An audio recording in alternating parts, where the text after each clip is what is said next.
genre itu sampean kudu belajar ning aku. Ngoten nggih. Iya. Wah, lek niki tenjenengan ngeten iki belajare genrene napa mawon?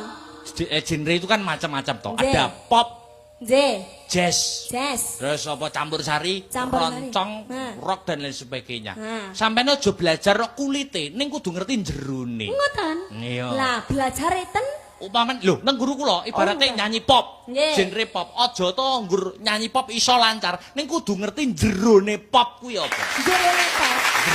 Kula pikir-pikir kula nggih semerap kulite tok lho sih. Lah iya, terus umpamane nyanyi jazz. Nggih. Aja nggur ngerti kulite tok iso nyanyi jazz, ning kudu iso ngerti jerone jazz.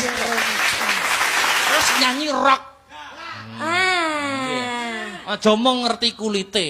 Berarti semerap napane rock. Nah, lah niku kudu jerone, niku kula dereng paham nek jerone rock niku napa. Jerone.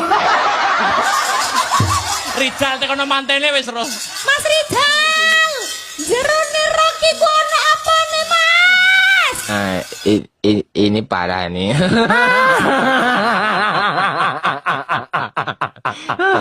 Tenang, tenang.